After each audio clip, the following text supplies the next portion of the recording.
Potential. Potential. The kingdom of God is like a sower who will plant seeds. He does not know how it grows. He does not know the process, but it simply grows until harvest time will come. How do we compare the kingdom of God?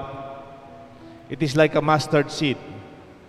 Malating bini, atenam ning metong nga tao. The smallest seed of all, bining mustasa, mustard seed. At potang dagulya, it's one of the biggest of the trees. At miga branches siya, mika sangaya, manya nga, at deng ayop, pwede lapang tuknang, at pwede lapang mikasali. Iti ang kayarian ng Diyos. It is not only the now, neither it's only about yesterday. The kingdom of God is the potentials before us. Tandaan niyo po, every king was once a crying baby. Nung ati kong kirarang hari ngeni, kanitang minuna, metong yakareng kikya kayanak.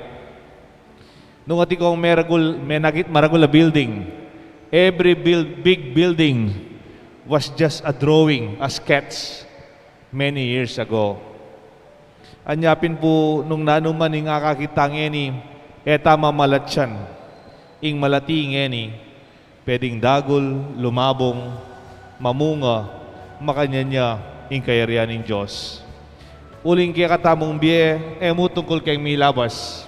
Our life is not only about yesterday, but it is about our dreams for tomorrow. Who you want to be is what you make of yourself today. It is not important where you came from. What really matters is where you are going. Man po maulaga nukan kay bat. Maulaga nuka papunta. Siyempre, keng milabas tamo, na po apalitan. We cannot change our past. We cannot erase what happened. Alina po, sayang na yung panahon nyo. Sayang yung oras nyo. Pero yung maulaga, yung ngeni, at yung paintungol. Lord, remind us that transformation and change happen here and now. We cannot change yesterday, but we can plan for tomorrow by celebrating what we have today.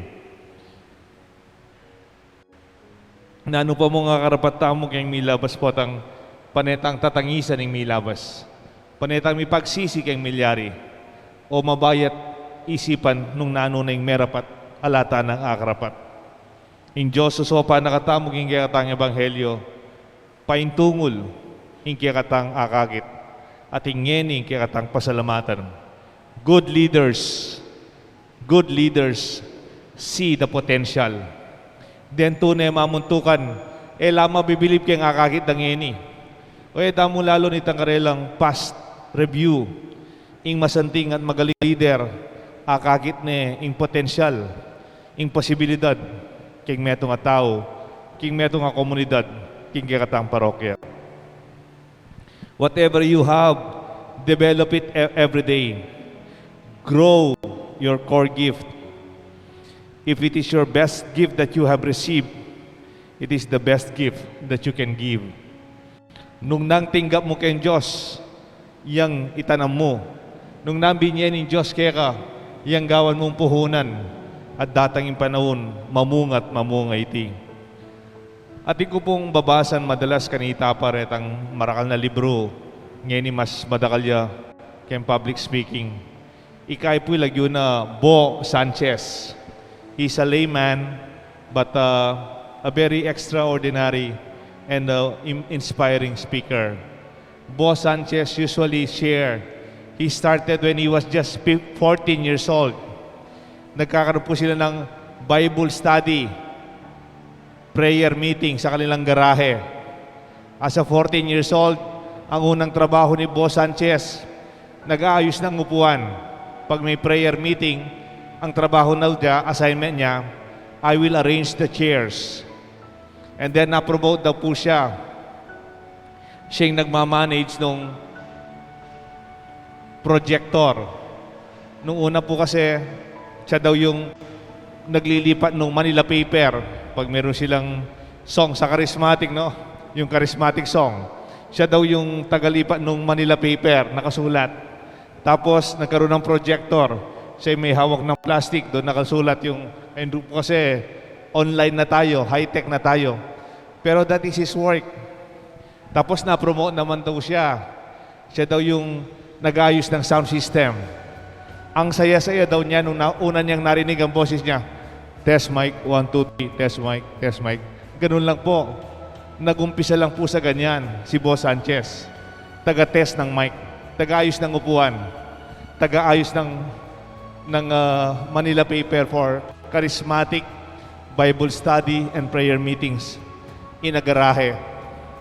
But now, Boss Sanchez, even for me and for many, is the most sought-after public speaker and outstanding preacher in our church. Pero nag-umpisa lang po, nag-ayos ng upuan. Let us start our young well. Yung mga batang nandito ngayon, someday they will replace us. And we pray that they will be better than us, that they can do more than what you do now. Let us not allow them to be afraid.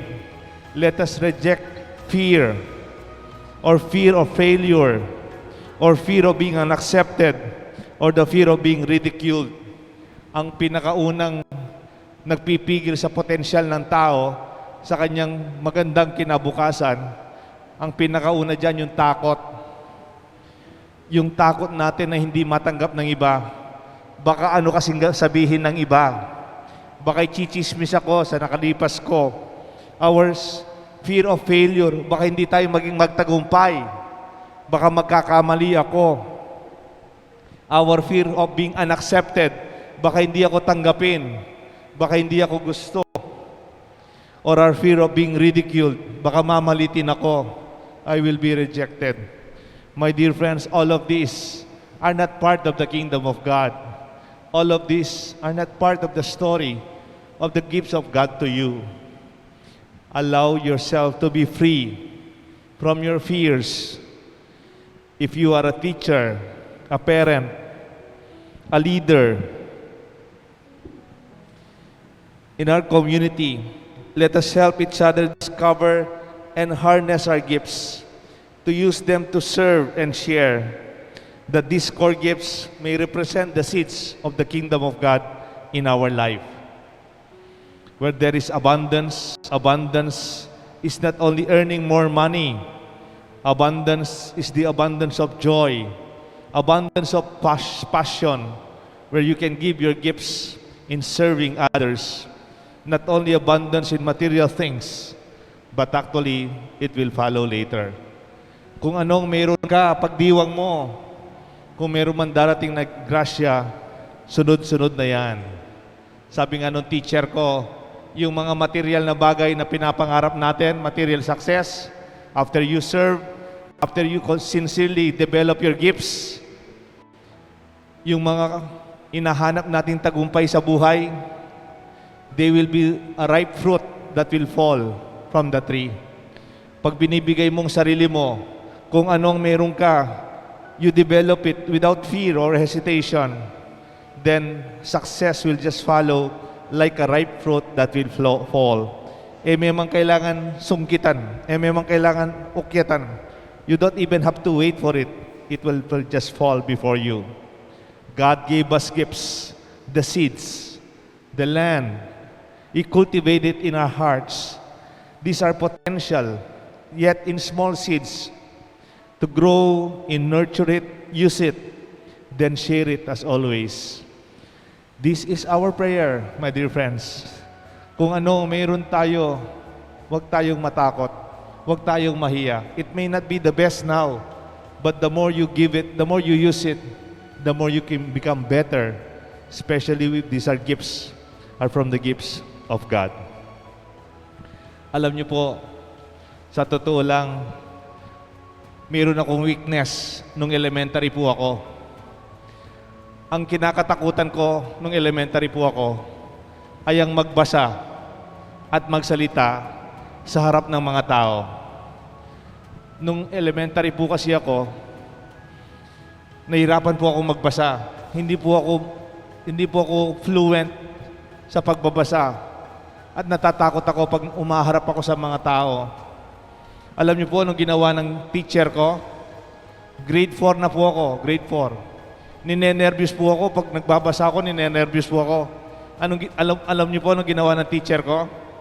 Tumawag siya ng grade 1. Yung binabasa ko, pinabasa sa grade 1. Yung tinawag niyang grade 1, valedictorian yata. Ang galing-galing. Tapos binabasa niya sa akin. Napahiya po ako. Since then, I was so afraid to face people, to read, and to speak before people. And then, nung high school na po ako, na-assign na naman ako maging lektor, magbasa ng first reading sa misa. Ninenervyos po ako. Tapos po, ang tatay ko, alam niya, ninenervyos ako. Ni-review po ako nung gabi, Sabado, ni-review ko. Up to the point, yung first reading actually, memorize ko na kahit hindi ko nabasahin. Alam niyo po, nung papunta na po ako sa Ambo para mag-proclaim ng Word of God, yung isa sa kababayan ko, hindi ko po makakalimutan, yung mas matanda, inunahan ako. Parang pumapanik na po ako sa altar na ganito, tapos parang pumasok na lang siya. Siya yung nagbasa ng aking pinractice. Nadagdagan na naman po ang aking nervyos. Nadagdagan na naman ang aking takot. Alam niyo po, I thought I could never overcome it. Hanggang nasa seminaryo ko, and so many years in the seminary, my fear, my trauma, my insecurity was healed. Mipaldan ko po ken takot ko. Because of those experiences, I was able to overcome. In fact, when I was a young priest, the late Father Ruben Lennon, our previous parish priest, malakas po yung boses nun. Pag ako na po yung magbabasa ng gospel, mag-homily as a new priest, sasabihin niya dun sa sakristana, Inday, lakas mo yung sound system. Kasi po yung boses ko mahinang-mahina. Kasi ninenervyos ako habang nagsasalita po ako. And then, through the years, with God's grace, what we have, use it, nurture it, and overcome. And use it to preach, to share, and to give. This what I have comes from fear, comes from my experience. But the kingdom of God can be overcome. But the gift of God can be shared as much as we do not allow fear and our trauma and our failures to take over our future. Let this be our good news. The kingdom of God, the grace and gifts of God are with you. They are your potentials. Grow them, use them to serve God and to one another. In the name of the Father, the Son, and the Holy Spirit. Amen.